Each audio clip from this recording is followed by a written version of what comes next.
Can you all hear me? Yes, Yes, sir. sir. So, Yes, today I will acquaint you with a transitory phase where a new political dispensation is about to commence, especially in the light of the rise of Islam and the growth of Islam, from which Indian territory was not immune, because this became a great phenomenon to reckon with.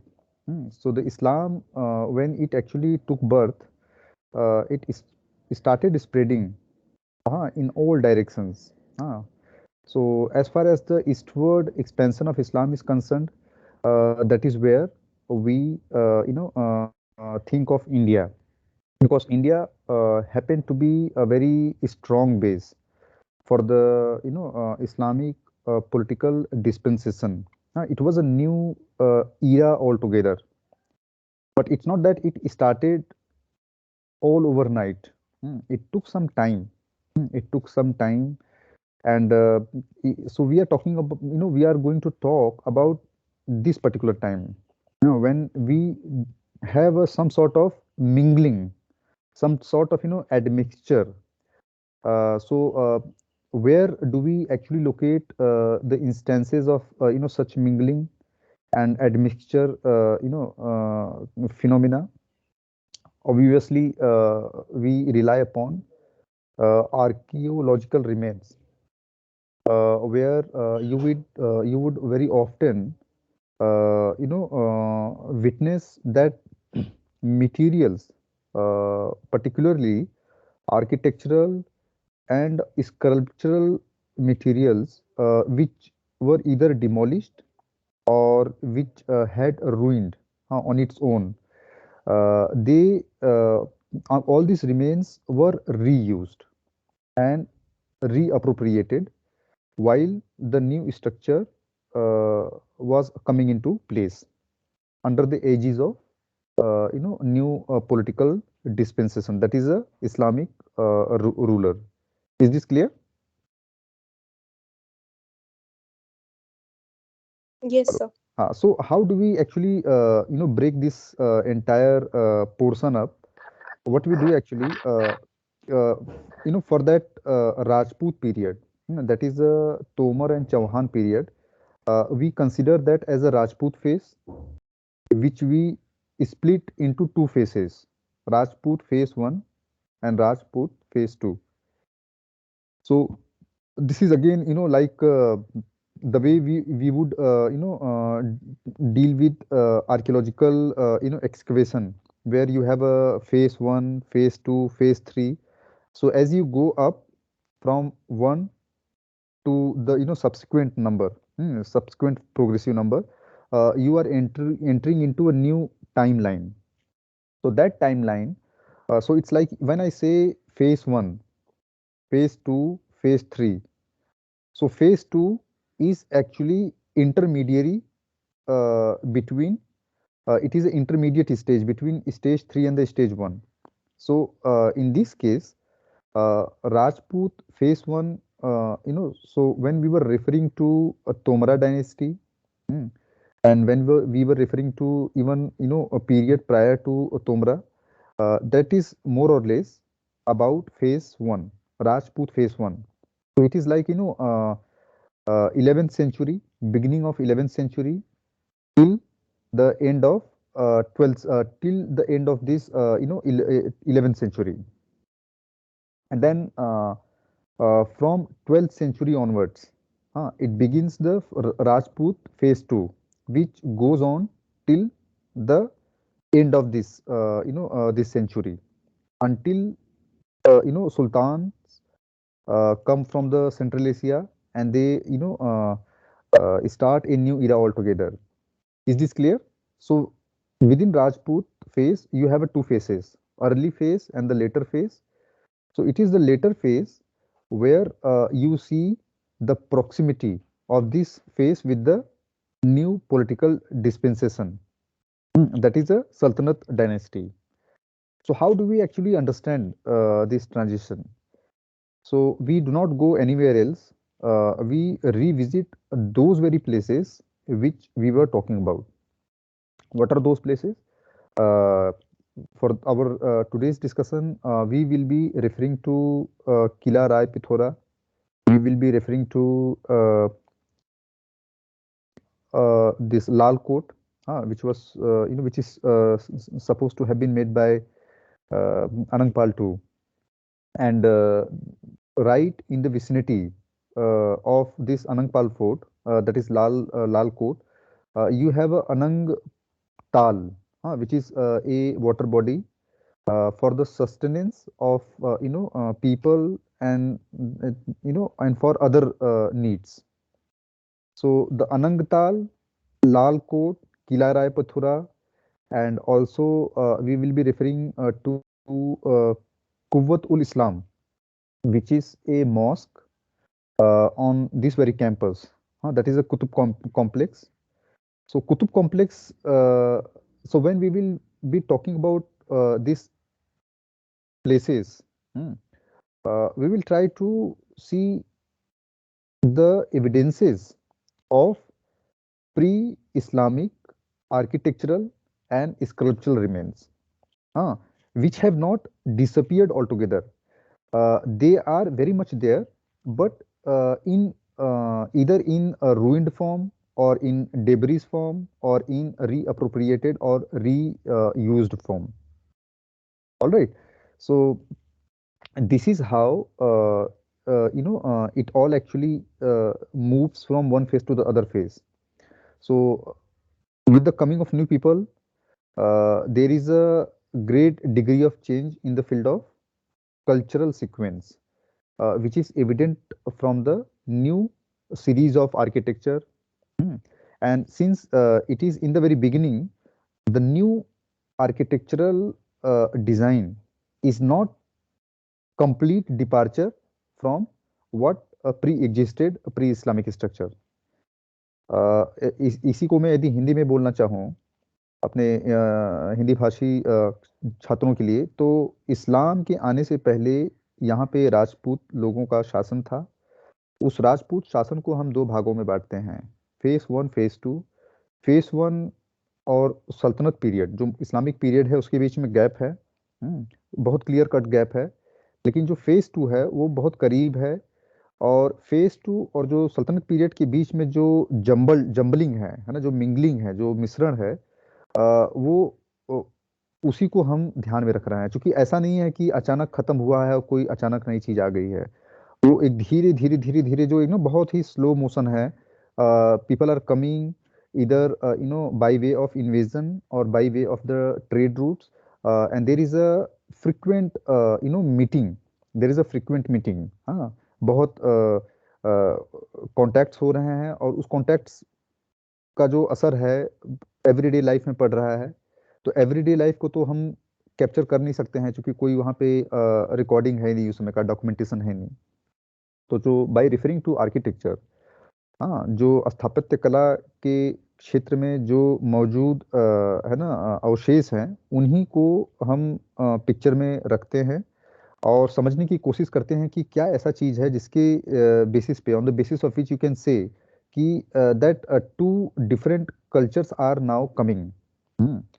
तो इसमें it is up to us whether to notice the conflict, friction, और whether to notice the confluence, or the fusion. So fusion is something which is a very subtle process, बहुत ही सूक्ष्म प्रक्रिया है जो हमको नजर नहीं आता है ना। It is not very perceptible, something which is fusing. But जो कॉन्फ्लिक्ट होता है ना, that becomes very apparent.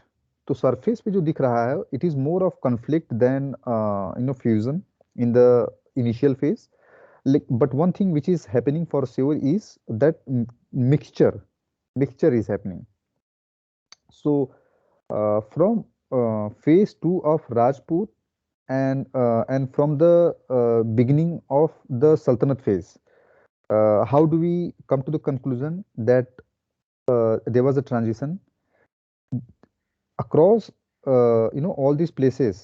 which I just mentioned, Anangpal Lal Kot Fort, and Anangpal Tal, Mehrauli, Quwwatul Islam, Qutub Minar, uh, because of the archaeological excavation and because of the archaeological analysis of all these architectural remains, which came later on, it was found out that in these architectural remains, if you are looking from the base going through the middle to the top, so the base in many cases are actually made from the materials which were received from the period prior to the coming of Islam. So how is it evident? There are several examples. For example, uh, Sir Syed Ahmad Khan. If you are referring to Sir Syed Ahmad Khan, so he himself is of opinion, and not opinion actually, he is of view, because he must have actually visited and must have done some sort of analysis before reaching this conclusion. And his view is that this very Qutub Minar, hmm, and the Quwwatul Islam is very close to this Qutub Minar. So the first story of the Qutub Minar is very much made from the material of Hindu temples. In fact, he went to the extent of saying that the first story is uh, Hindu temple itself. Is it clear? Yes, sir. Discussing this transition is very important because you must all be aware, because many of you are student of political science honors, and there is a great deal of politics which evolve over such sites where you have contestation. So, for example, Ayodhya, for example, Agra, Taj Mahal, and several other sites, because it is all about the sequence. So, the new sequence comes over the old sequence. So, there is a conflict between two sequences, especially if you are looking from the contemporary political points of view, which are highly politicized. So my purpose is not to politicize this, to render this controversial, but rather to bring to your notice that this is how the layer actually forms over a period of time.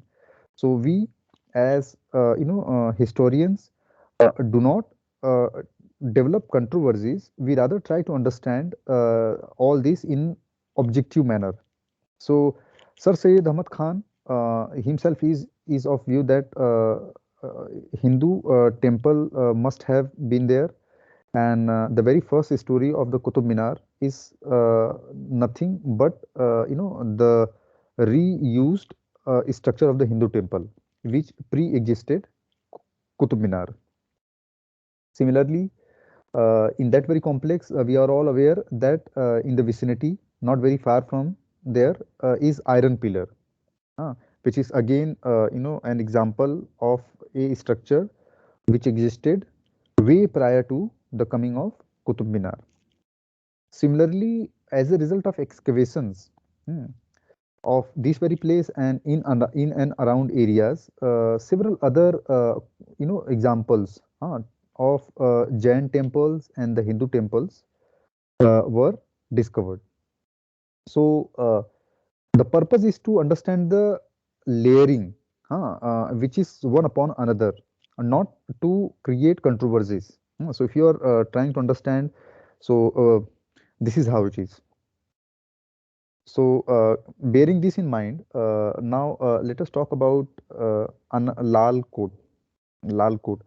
So there again, historians and archaeologists have found a pretty good number of sculptural and architectural pieces which went on to be used for the new structure. So, for example, when Kutubuddin Aibak became ruler, he made a palace, which was known as Khushra Safed. If you refer to this very book which I have suggested you, In that, in one chapter, you will come across this term Khushr Safed, that is White Palace. And this palace was built. I mean, it is said to be the built in Lal Kot. Is it clear? Are you all Yes. following me? Ha ha. So, and this very palace, which I am referring to, uh, remained place for the future sultans as well.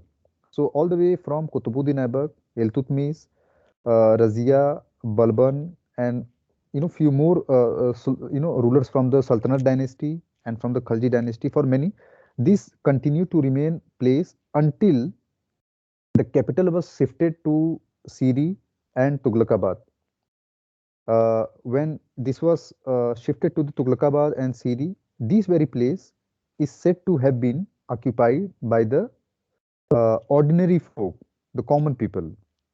So now see, all these places which were there prior to the coming of Islamic political dispensation, these were all going through changes. So the old has now become the base. Hmm. And now new materials are coming up.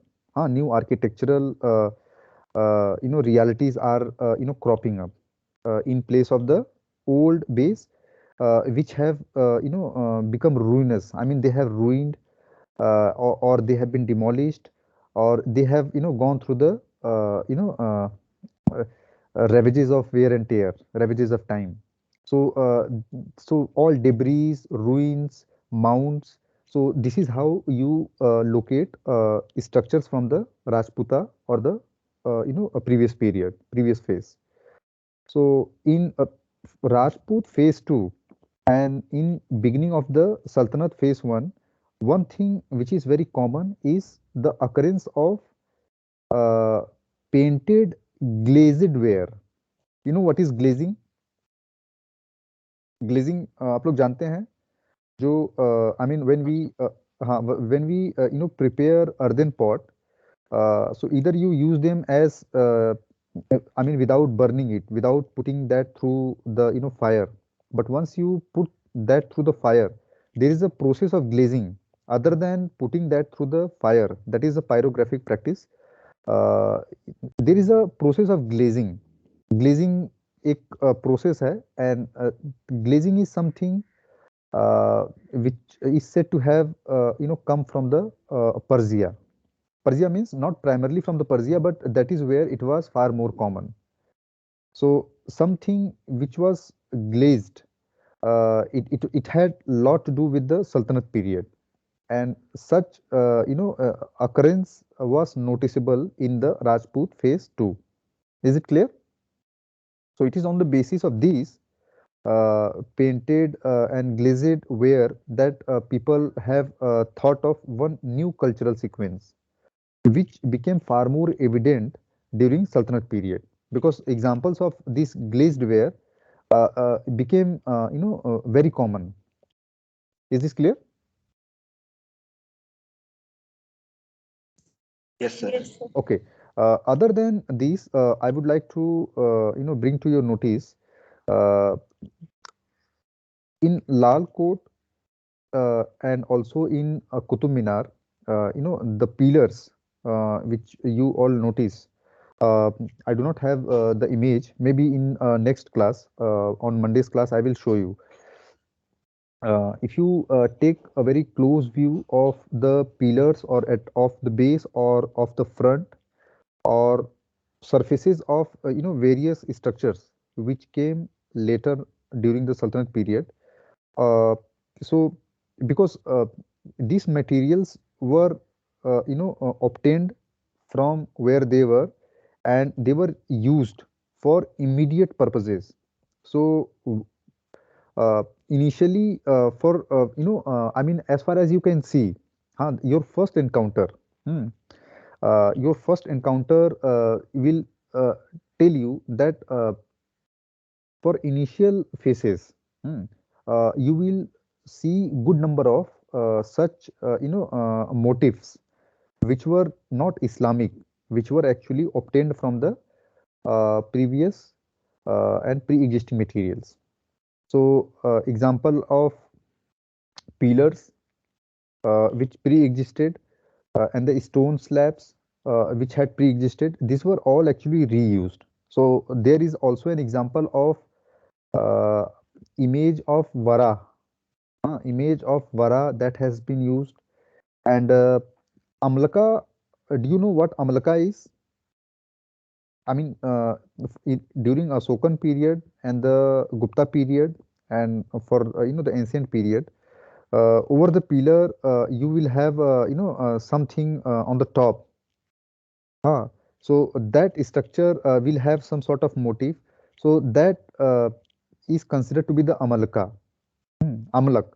So that Amlak, there are examples of Amlakas being used for this very Islamic architecture. Is it clear?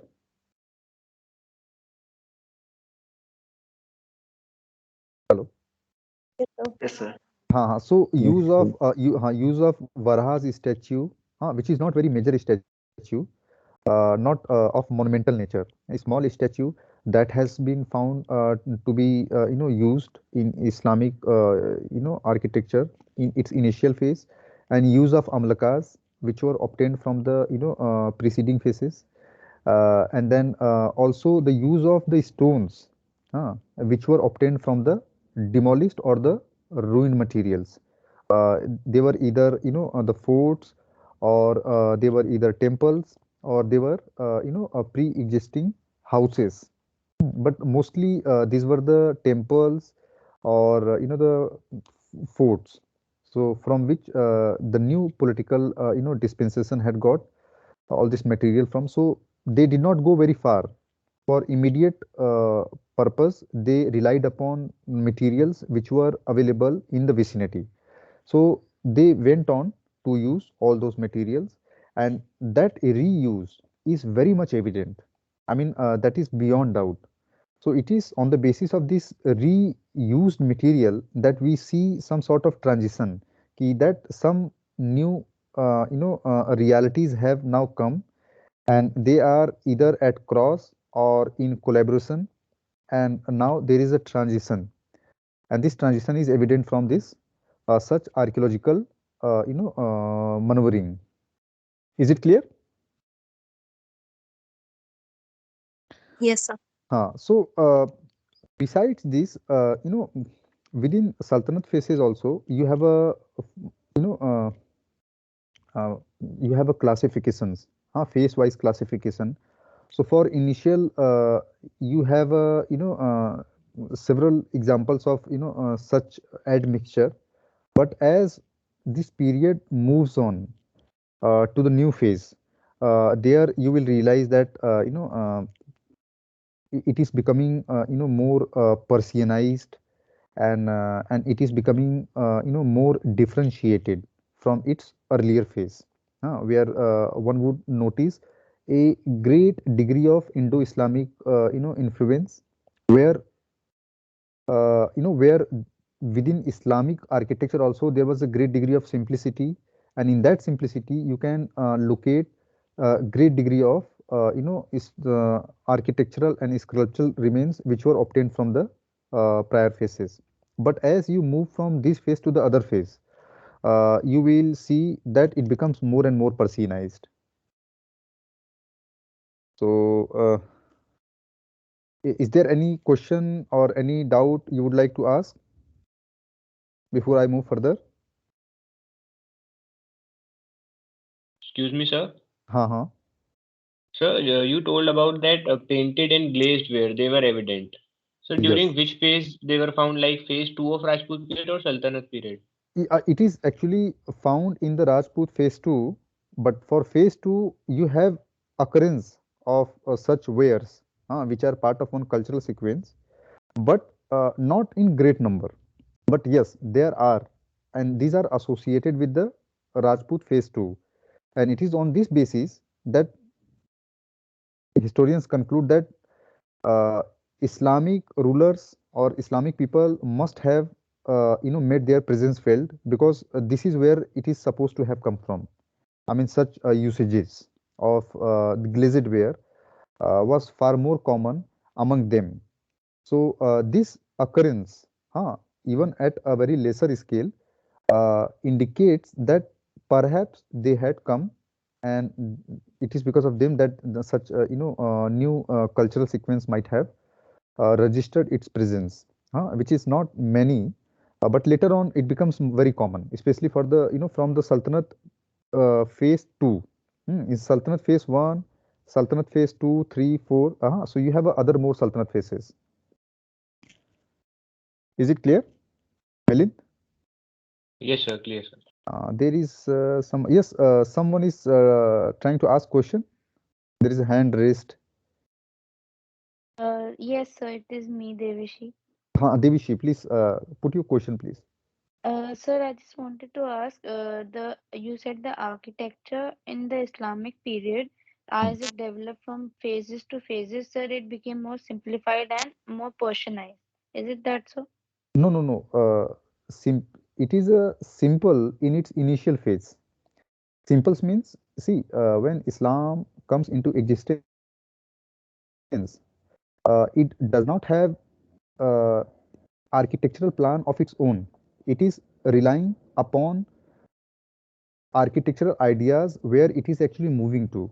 So, for example, if it is moving to Persia, so it is actually drawing on the Persian ideas, because Persia is where they got lot of ideas, especially cultural ideas.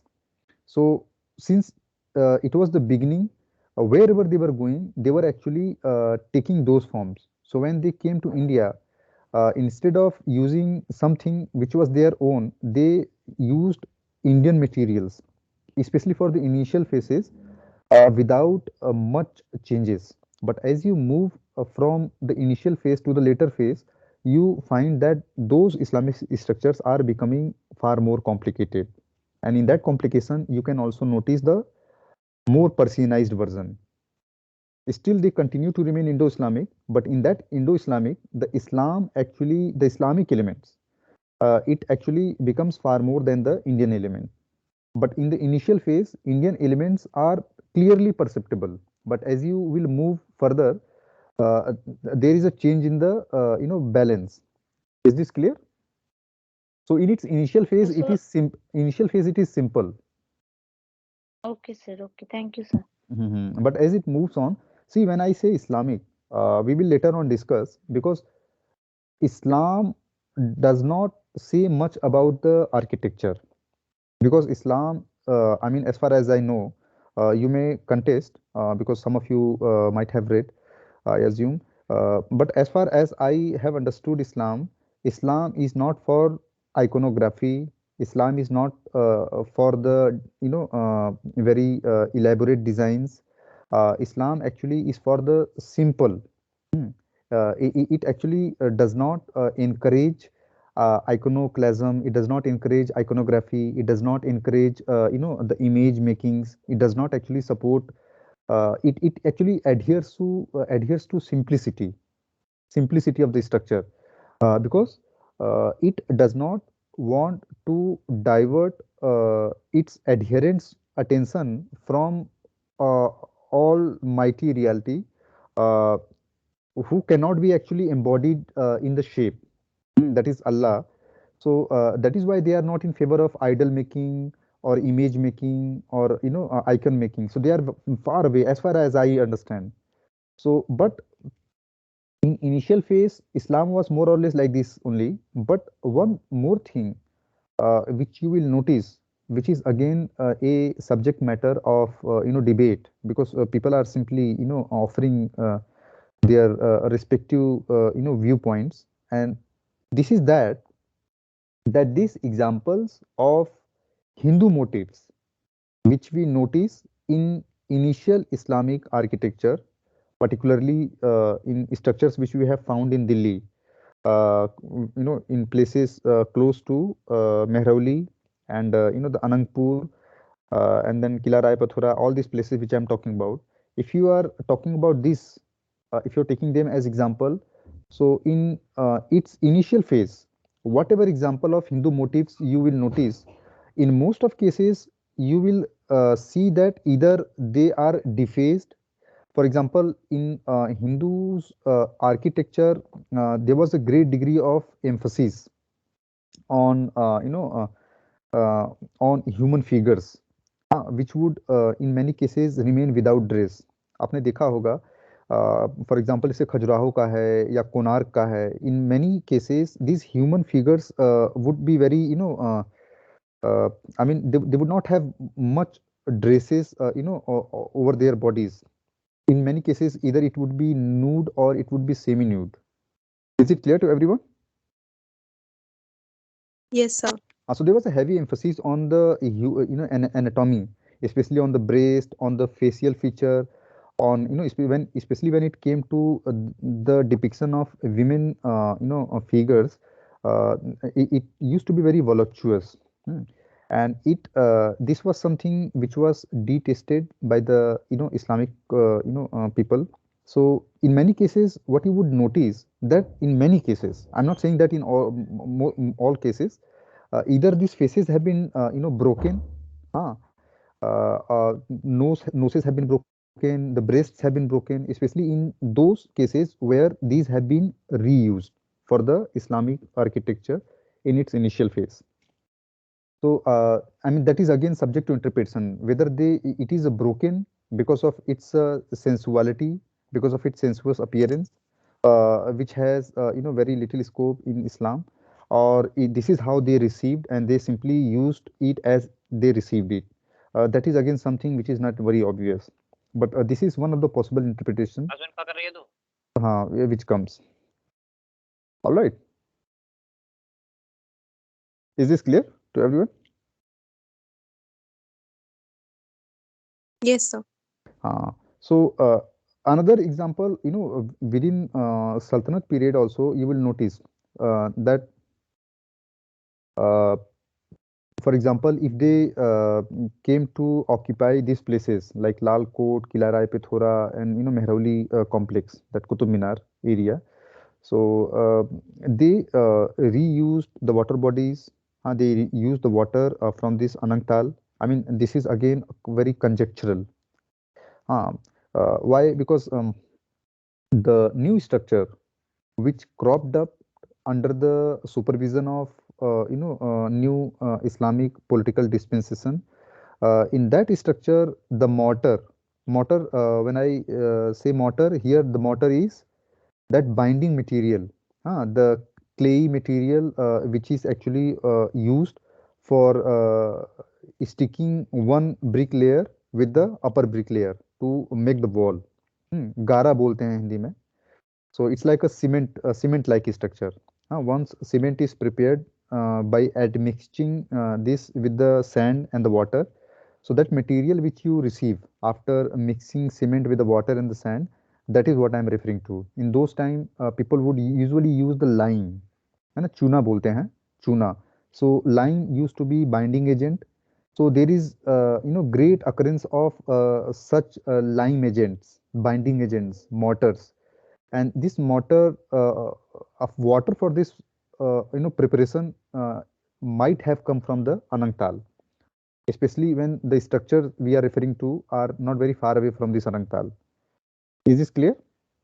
So they're saying that people who were new, who came to this place, they raised new structure all over these places. So and resulting into a new cultural sequence. And for this new cultural sequence, they used reused materials which they had received, and they also used the sources which were available. So for example, the drain and the forts and the water bodies and everything which was available. It's not that they came and they brought about complete transformation. It was not like that. It was a step by step and step by step transformation, and it was in a very piecemeal manner rather than drastic, sudden, and abrupt transformation. It was very slow and very subtle, where there is a clear use of the pre-existing materials, although in modified form. So, for example, within Sultanate period also, you would realize that that has been broken into several phases. So, for initial phases, they simply made this into a base. So now, what is becoming evident from such discussion, that now Delhi is now becoming a hotbed. It is now becoming a hotbed where people are trying to step onto, and they are trying to consolidate their foothold. So if anywhere in India this new political class had to develop base, they, of all places, they actually chose few places. So Lahore happened to be one of such places, and then Delhi was another phase which became very important. So what I'm trying to tell you, so when they were using all these places, so for example, for initial, you will realize that Sultanate phase 1, the drains which they had received from the previous period and the drains which they had made. So for initial phases, these drains used to be open. I mean, as per as the archaeological understanding is concerned, I am talking in the light of that reflection, that for Sultanate phase 1, these drains used to be open, but later on these drains were either covered with the stone slabs, because stone slabs have also been located, and or these drains were plastered over. Plastering, plaster पता है आप लोगों को? Do you know all what plaster is? Plastering. Yes, sir. So again, it is like you develop something which is very muddy, hmm, but as it dries up, it becomes it hardens. It hardens and it becomes like any hard structure. So which can be used for various purposes. So people in that period also were very familiar with these techniques of plastering. They were using their own skills, their own understanding to achieve this material, plastered material. So that is also very much evident. So that was it for today's discussion. I think I have just introduced this idea of transition and evidence of transition, which is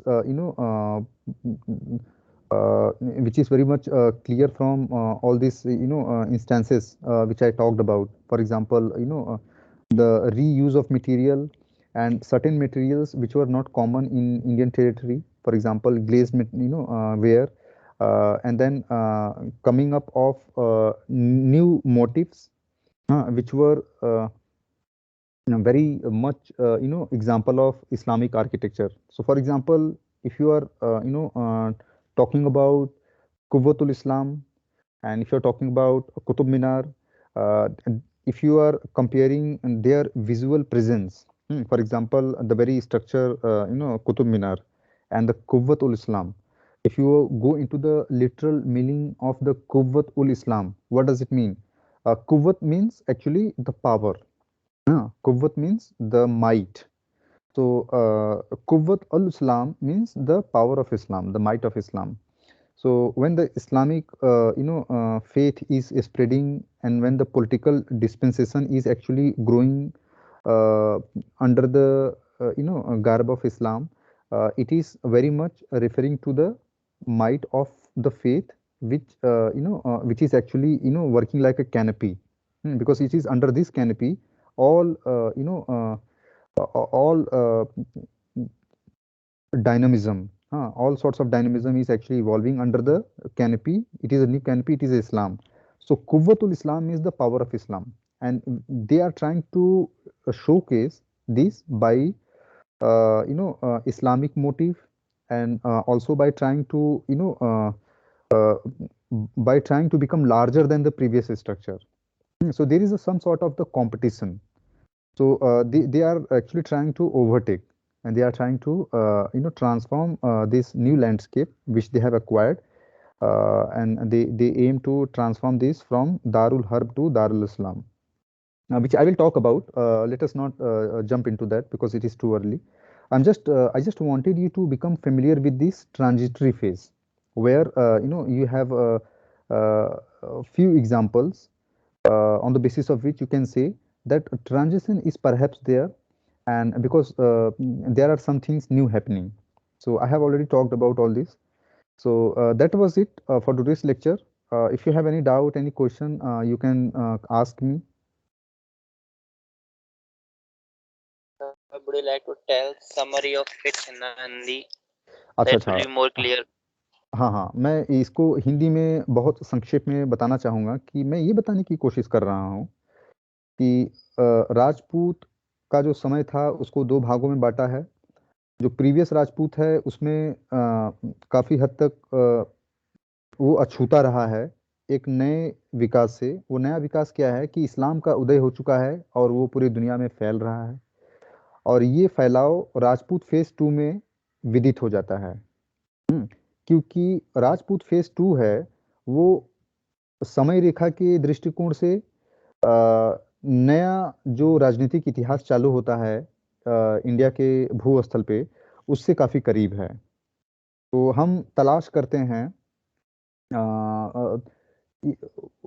yes, yes, those who want to leave they can leave, and Hindi medium students can stay back, so I can throw a little bit of light on this.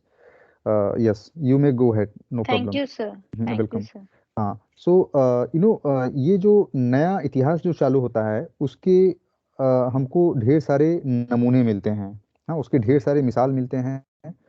और दिल्ली के case में लाल coat, Qutub Minar, Anangtal, अनंग fort और किला राय पिथौरा, ये सब जो तमाम क्षेत्र हैं जहाँ पे नए राजनीतिक वर्ग, हाँ दूसरे शब्दों में बोलूँ तो जो इस्लामिक अनुयायी थे, जब वो यहाँ पे आए इस्लाम के फैलाव की वजह से, इस्लाम की तरक्की की वजह से, तो उन्होंने यहाँ पे जब अपने है ना इस जमी पे जब पैर रखा तो अपने साथ वो कुछ सांस्कृतिक चीजों को लाए अपने क्षेत्र से।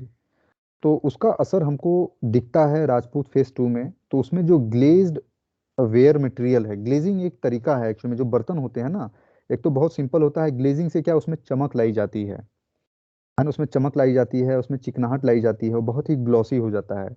तो ये हमारे यहाँ क्या था, पेंटेड ग्रे वेयर था, ब्लैक ग्रे वेयर था, स्लिप्ड वेयर था, इस तरह के तमाम नमूने थे। लेकिन ग्लेजिंग का यहाँ पे चलन नहीं था। तो राजपूत फेस 2 में हमको उसका नमूना मिलता है। साथ ही साथ चूंकि समय के साथ साथ उनके द्वारा बनाए हुए जितनी भी संरचनाएं थीं, चाहे वो मूर्ति के रूप में हो या चाहे स्थापत्य कला के रूप में हो, वो सभी समय के साथ खराब होती जा रही थी। हाँ, वो विध्वंस होती जा रही थी।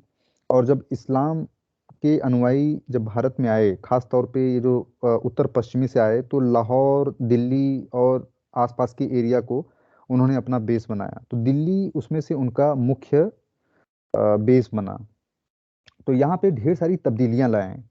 लेकिन जो शुरुआती दौर में जो तब्दीलियां लाए हैं, वो उसमें आपको एक चीज दृष्टिगोचर होगा, वो ये है कि अ, उन्होंने जो यहाँ पे मौजूद संरचनाएं थीं, या तो उसको ढाया होगा, या जो पहले से ही डिमोलिश्ड थीं, हाँ, जो विध्वंस हो चुकी थीं, उस सामग्री को उन्होंने प्रयोग किया है अपने नए संरचना को बनाने में। तो चाहे वो कुतुब मीनार हो या कुव्वतुल इस्लाम हो, या उस समय के समसामयिक लोग, समय के जितनी भी संरचनाएं थीं जिसको इस्लामी अनुयायियों ने बनाया था, उसमें शुरुआती दौर में जहाँ तक आपको जो एक होता है ना, यदि आप उसको पूरे उसको विभाजित कर दें, तो जो शुरुआती जो उसका हिस्सा है उसमें आपको इंडियन एलिमेंट्स बहुत दिखेगा। तो उसमें मूर्तियों का आपको ढेर सारे उदाहरण मिलेंगे, आपको नागरी, देवनागरी में लिखे हुए तमाम चीज़ें मिलेंगी। हाँ, लेकिन एक चीज़ जो उसमें बहुत ही द्रष्टव्य है वो ये है कि जो मूर्तियां हैं, खास तौर पर औरतों की मूर्तियां हैं, उनके नाक कटे हैं या आंख कटे हैं, या जो उनके जो वक्षस्थल पे जो वक्ष का जो है वो टूटा हुआ है। तो ये समझ पाना मुश्किल है कि उसको तोड़ा गया है या वो टूटा हुआ एज ए यूज किया है या बनाते समय टूट गया है। और ख़ास तौर पे जब हम इस्लामिक सिद्धांत को मद्देनज़र रखते हैं, तब ये सोचने पे थोड़ा मजबूर होना पड़ता है, क्योंकि इस्लाम में इस तरह के आइकोनोग्राफी है ना, जो पे बिल्कुल बल नहीं दिया गया है। इनफैक्ट इस्लाम इन सब चीज़ों से दूर भागता है, क्योंकि वो बहुत ही साधारण दृष्टिकोण पे है ना बल देता है, जहाँ पे मूर्ति नहीं होनी चाहिए, किसी का इमेज नहीं होना चाहिए, कोई प्रतिमान नहीं होना चाहिए, सिवाय अल्लाह के जिसका कोई निश्चित आकार नहीं है। समझ में आ गया? तो इसको आपको ना क्रमशः देखना होगा। ये ढेर सारे क्रम बने हैं, ये कल्चरल सीक्वेंस हैं। राजपूत 1 सीक्वेंस एक है, क्रम एक है। राजपूत फेस 2 दूसरा क्रम है, और फिर सल्तनत जो क्रम चालू होता है। तो इस तरह से सांस्कृतिक के ढेर सारे क्रम हैं और हम क्रमशः देखते हैं। ठीक है, और इस क्रमशः में हम ये तय कर पाएंगे कि कहाँ पे ये बदलाव आ रहा है, ये जो ट्रांजिशन कहाँ से चालू हो रहा है। तो राजपूत फेस में वो दिखता है 2 में, और सल्तनत में आते आते वो बहुत ही है ना विदित हो जाता है। और ये तमाम जो संरचनाएं हैं जिसकी हम चर्चा कर रहे हैं, उसके प्रकाश में आप बोल सकते हैं कि इस्लाम के जो अनुयायी हैं यहाँ पे आ चुके हैं, यहाँ पे तमाम स्ट्रक्चर बनाए हैं, और यहाँ पे एक नए तरीके का विजुअल लैंडस्केप तैयार हो रहा है। और जो पहले से मौजूद जो यहाँ पे स्ट्रक्चर थे और जो नया स्ट्रक्चर जो बन रहा है, उसके दोनों के बीच में न सिर्फ फ्यूजन है, बल्कि एक कंटेस्टेशन भी है। तो मतलब टकराव और मिलावट दोनों तरीके का आपको देखने को मिलेगा। तो ये आज का सारांश था। और हम अपने बाद के लेक्चर में क्या करेंगे कि एक रिचर्ड कोहन है, उन्होंने दिल्ली का जो नाम है और दिल्ली के इतिहास को लेके ये बात बताने की कोशिश की है कि दिल्ली के इतिहास को न सिर्फ परंपरागत साक्ष्यों के जरिए समझा जा सकता है, बल्कि ऐसे तमाम साक्ष्य हैं जिनको नज़रअंदाज किया गया है, उनके प्रकाश में भी दिल्ली के इतिहास को समझा जा सकता है। और उसमें से जो जैन लिटरेचर और जो जैन स्ट्रक्चर, इस तरह के एक एक नमूने हैं, हाँ, जिनको नज़रअंदाज किया गया है। हाँ, so this have remained overlooked. तो अपने में आने वाले आगामी व्याख्यान में मैं इस बात की चर्चा करूंगा। रिचर्ड कोहन का जो अपना लेख है ना, आप लोग पढ़िएगा, ठीक है?